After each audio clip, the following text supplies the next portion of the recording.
The MMP40 was introduced in 2005 along with the MMP9, and it came down from the SW99 and the Smith & Wesson Sigma. So it's kind of a hybrid, and it was introduced into the market like that. So the introduction of the MMP40 and the MMP lineup was crucial for the development of better pistols down the road, with more companies entering competition and serving the better needs of people in the gun community. So with that said, let's jump into the features and deficiencies of the MMP40.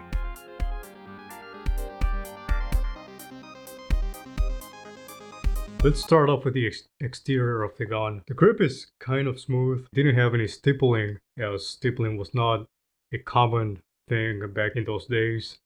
A lot of people, what they used to do, they used to get sandpaper and glue it onto the gun, onto the pistol grip, or they used to just make their own stippling. The grip has the Smith & Wesson logo on it. It's got a higher grip for better recoil control. It allows your hand to get higher, closer to the bore of the axis, thus mitigating the recoil, the rise of the barrel. The grip does not have finger grooves, which is a positive for people like me who hate them, but it's a negative for people who love finger grooves, although you can get rubber finger groove grips that you can put onto the gun, and the gun comes with 3 different grips, large, medium, and small, that you can take off. There is a tool at the bottom of the grip that you can take off with like pliers, or you can use like a coin to twist it and take it off.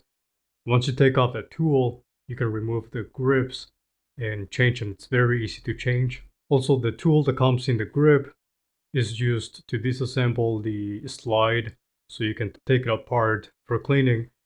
And you can also take most of the gun apart, for the exception of just a few pins that the tool won't fit into. But yes, you can disassemble almost the entire gun with this tool. The magazine release is well within reach, especially for people with short thumbs like me. It's also very easy to press. It doesn't take a lot of force. It's not ambidextrous, so for people who are left-handed, that's kind of a bummer. The magazine release is one of the bad things about this gun, and I believe it's because of the material that it's made out of. Now, this has not happened to me, that it breaks, but I have seen it break in so many different guns of this specific generation. The magazines are made out of metal with a spring inside and the follower, which is, it's a very nice touch that they're made out of metal. When it comes down to the takedown of the magazine, you can use that tool that it's in the grip to disassemble the magazine. You just push in to that button at the bottom in the shoe, in the magazine floor, and then you just slide out the magazine floor out of there. The magazine is a double stack, so it holds 15 rounds. Now, there have been 2 major issues with this specific magazine. Number 1 happened to me where the magazine just wears out and it won't load a round into the pistol. And then at that point, you just either have to get new springs or get a new magazine altogether. And number 2, this happened at the very early generations of these MMP40, was that the magazine floor was breaking. So then those had to be replaced, and after that, I don't think they had that problem anymore. And when it comes down to loading, if the magazine is loaded completely, meaning it has 15 rounds in the magazine, and the slide is open, you kind of have to slam the magazine in there. It takes quite a bit of force, and that will close the slide. But if the slide is closed, you just kind of have to push the magazine in there and it will lock itself. The frame is a Zytel polymer with a stainless steel chassis in it. It's got a Picatinny Rail on it so that you can mount lights, lasers, or even some of those accessories like Picatinny Rails that you hook onto there and it goes all the way around up to the top of the slide. The trigger has no safety, unlike some of their pistols, specifically Glock. So you just pull the trigger and then it will fire if it's loaded. It's also a smooth trigger. It's not crisp. It's not as good of a trigger as like a Glock or a Sig or some of these other manufacturers. Now keep in mind I'm talking on this specific gun generation 1, and it didn't really have too much of a wall. It was a design that was 98% cocked and then 2% not cocked, so considered like a double action that allowed for a safety mechanism so that if you drop the gun, it would not fire because it was not completely cocked. So as you're pulling the trigger, you're finishing the cocking function of the gun for it to fire. Now, when it comes to external safety, a thumb safety was introduced in 2009 as an option for anybody who wanted to have that extra precaution. One thing I appreciate about this gun's trigger design is a trigger guard. And the reason for it is that during winter time, I wear gloves. Gloves tend to get pretty bulky, especially the colder it gets. And having a wide trigger guard like this allows for my finger in the glove to get in there without pushing on the trigger itself, which I have experienced that problem with Glock and Sig in the past. So it's really nice that I have that option. And also keep in mind that my fingers are pretty thin. If I had thicker fingers, I would have more problems, I would think, with guns like a Glock or a Sig, but I haven't seen anybody have issues with this specific gun or trigger guard and wearing gloves. The slide has a low slide profile, meaning that the barrel axis is closer to the hand, which helps with recoil mitigation. That means that the gun won't rise as much compared to guns that have the barrel farther away from the axis of your hand. And then the slide has a melanite finish on it, which protects the slide from rust. And it has done a pretty good job on this specific gun. The only part that I've had rust on has been the iron sights, but the slide itself has been fine. And I've had this gun on snow and on rain a lot of hours. So the melanite finish on it actually does a pretty good job for it. And having been exposed to rain for all these years, like it's actually pretty good. And speaking of the sights are made out of iron. Both of them, the front and the rear sights, are adjustable for windage, but they are not adjustable for elevation. And they have 3 dots, so dot in the front and the 2 dots in the back, which is a great thing to have for people like me who prefer dots over other systems. The serrations came only on the rear part of the slide, and they are pretty aggressive, and I like it. They kind of face forward and let you get a pretty good grip on it for charging the gun. And on top of the slide, we have a chamber indicator, which is just a little hole in it. And so you need to have light in order to see if the chamber is loaded or not. Otherwise, there is no physical chamber indicator in it. In between the slide and the frame, we have an ambidextrous slide lock, which was really nice to have back in 2005 when Glock didn't offer an ambidextrous slide lock for people who were left-handed. And then we have the takedown lever, which in order to take apart the gun, you have to rack the slide back, make sure you don't have a magazine in it, flip the lever, and then inside the gun there is another lever that you have to flip, and you can use a tool like the tool provided at the bottom of the grip. Once you flip out those 2 levers, you let the slide go and the slide opens. And that is one of the things that differentiated the MMP specifically from Glock in the takedown of it. It can also be taken apart with just the pull of the trigger, which I did for the longest time, but it's not recommended in the manual. With that said, I've never had an issue doing it like that for the longest time. Once we take it apart, inside we have the firing pin, which is easy to take apart with a screwdriver or tool, like tool again from the grip. And it makes it very easy to clean up. So basically what you want to do is just push it onto the white part that holds the firing pin and the plate together, that holds all of that together. and then the back plate just comes off very easily with no force necessary. The recoil spring is, I believe it's rated for 5,000 rounds, so every 5,000 rounds should be changing it.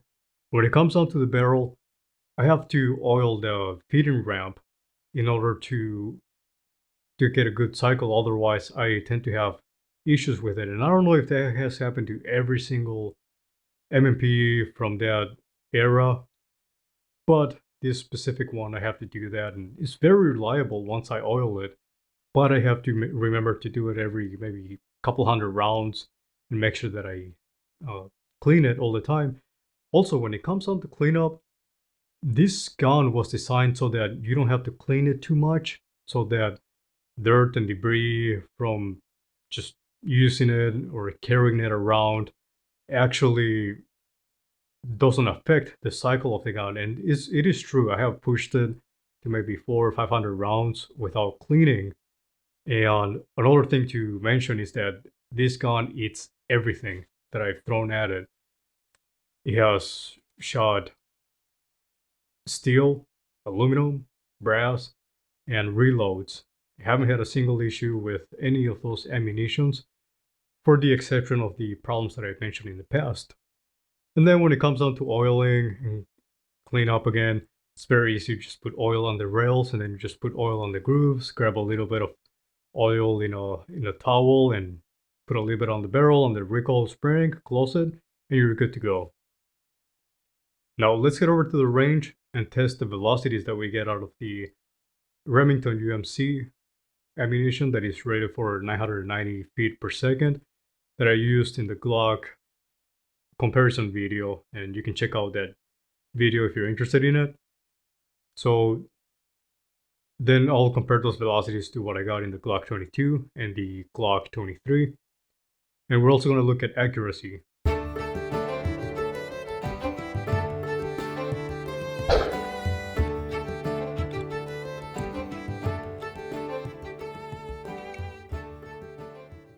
So I'm going to shoot the same ammunition, the Remington UMC that I used for the Glocks before. And I'll be shooting it out of the MMP. See what velocities we get out of it.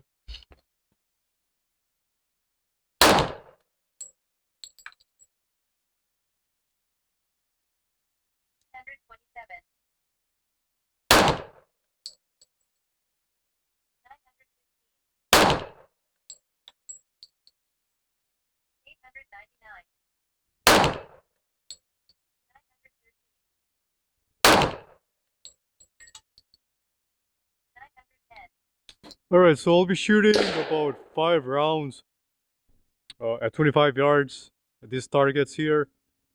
I think I'm gonna do 5 rounds on the top right, and then I'm gonna move it to the 7-8 yard line.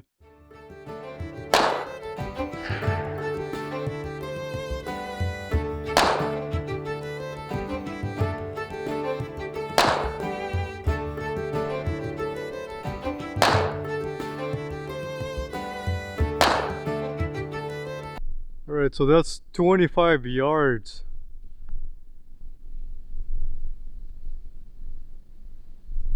And those are the groups that I'm getting. So now I'm gonna move it over to the 7-yard line. Alright, so I'm gonna shoot this one at about 8 yards. I'm gonna shoot 5 rounds into the bottom plate. It's gonna be this plate right here. We'll see what results we get. Pretty confident I already know.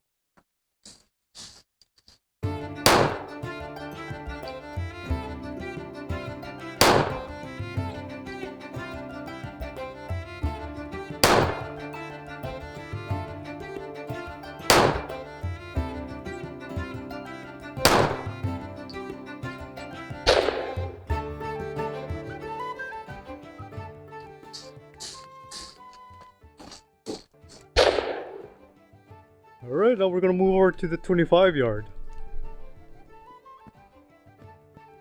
Alright, so now I'm gonna shoot at 25 yards again. It's gonna be this target here on the left. This was 8 yards. And just kind of disregard that one. So yeah, it'll be left. 25 yards, and then this one was 8 yards.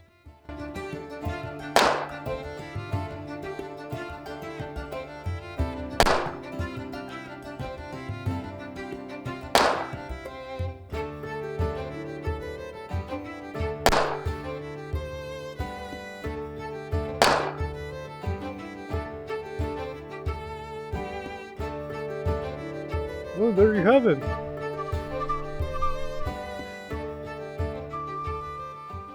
The average velocity that I got for this gun was 913 feet per second, which is a lot lower than the Glock 22 and the Glock 23, and almost comparable to the Glock 27. I don't know why it's exactly that happened, but those are the results that I got out of using the same ammunition. And when it comes down to the accuracy of it, like I shot at 25 yards. I have shot at 25 yards before. That's usually what I practice with on this gun. I'm a little bit rusty, so one of those rounds was a little bit off, and I did not want to repeat the test too much just because of the ammunition shortage. But at a close distance, as you can see, it's very accurate. Final thoughts. The M&P 40 that was introduced back in 2005, just like any other gun that is introduced on its first generation, had its problems. And eventually they corrected these problems that they had, a lot of them, and they improved on it. But it's also fair to say that we cannot disregard that this gun helped pave the way for much better guns that we got in the teens and now that we're about to get in the 20s. And with that said, this gun is going to have a place in the hearts of a lot of people, even though like it's hated by a lot of people. Some people would just hate, hey, it just goes into the toilet. But for people like me, it's going to have its place. Now, would I buy one today from that era for a lot of money? No, I wouldn't pay more than a high point at this point. But since it's there already, it's always nice to just keep it around and remember its legacy. So if you liked the video and you'd like to help support the channel, go ahead and subscribe, hit like, dislike, share, and go ahead and leave a comment whether you're an M&P guy or a Glock guy, or maybe you're both. Maybe you like both of them, which, welcome to the club. And we'll catch you guys in the next one. Peace.